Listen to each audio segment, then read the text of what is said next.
کسی کو نفع نہیں دے سکتے تو نہ دینا، کسی کو نقصان بھی نہ دینا، کسی کو ایک پل کی خوشی نہیں دے سکتے تو نہ دینا، کسی کو ساری زندگی کے لیے تکلیف میں بھی نہ ڈالنا، کسی کو دکھ دے کر، کسی کو تکلیف دے کر تجھے کیا لگتا ہے کہ تو ساری زندگی ایسے ہی مسکراتا رہے گا؟ نہ بندے نہ، بس وقت کے الٹنے کی دیر ہے، تیری باری بھی دور نہیں ہے، اس لیے کہ زندگی کے کسی نہ کسی موڑ پہ اپنا کیا آخر بھگتنا ہی پڑتا ہے۔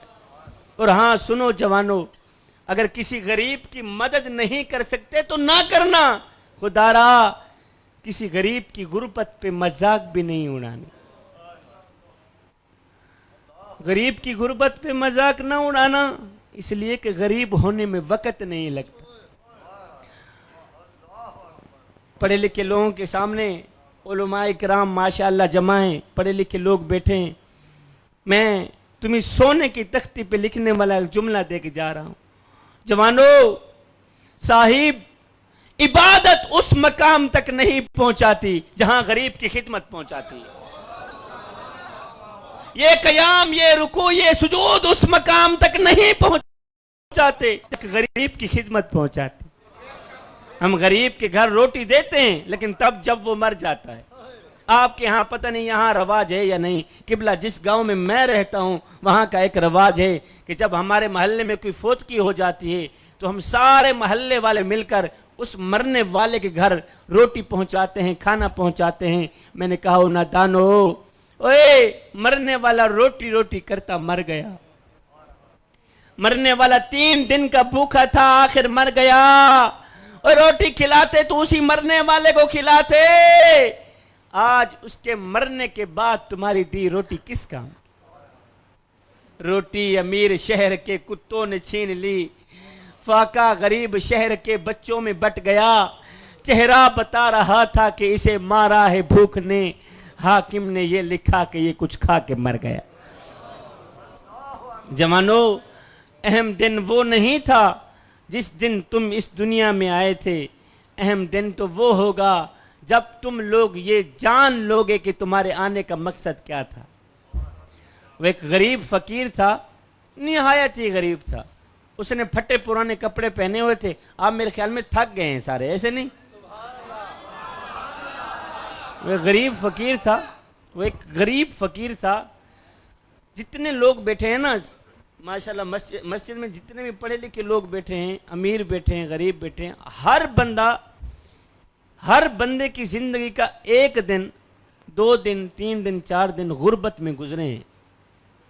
ہر بندے نے غربت کا منہ دیکھا ہے، یہ نہیں بندہ شروع سے ہی امیر تھا تو پھر امیر ہی چلا رہا ہے، ہر بندہ ایک نہ ایک دن غربت کا منہ دیکھتا ہے۔ وہ ایک غریب فقیر تھا، نہایت ہی غریب، کہ بلا اس کے پھٹے پرانے کپڑے تھے، ایک ہی لباس تھا وہ بھی پھٹ گیا، اب جگہ جگہ سے ننگا جسم نظر آ رہا تھا۔ اب یہ فقیر بادشاہ کی چوکھٹ پہ گیا، جہاں بادشاہ کے کتے بندے ہوئے تھے وہاں جا کے بیٹھ گیا۔ بادشاہ کو دیکھ کر کہنے لگا، بادشاہ ایک بات تو بتا۔ کہا جی کون سی بات؟ کہا بادشاہ مثال کے طور پر اگر میں تیرے دروازے پر ابھی مر جاؤں، بتا تو صحیح تو میرے ساتھ کیا سلوک کرے گا؟ میں تمہیں امانت دے کے جا رہا ہوں، کل جا کر اپنے دوستوں کو بھی سنانا۔ بادشاہ مثال کے طور پر اگر میں تیرے دروازے پر ابھی مر بھی جاؤں، بتا تو صحیح تو میرے ساتھ کیا سلوک کرے گا؟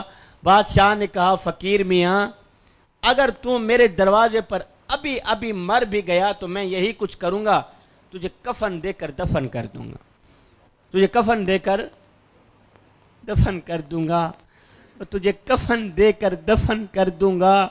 یہ سن کر غریب فقیر کی چیخ نکل گئی، غریب فقیر رو کر کہنے لگا، بادشاہ میرے مرنے کے بعد جو میری مردہ لاش ڈھانپنے کے لیے مجھے کفن دو گے نا، وہ آج ہی دے دو تاکہ میں اپنی زندہ لاش تو ڈھانپ سکوں۔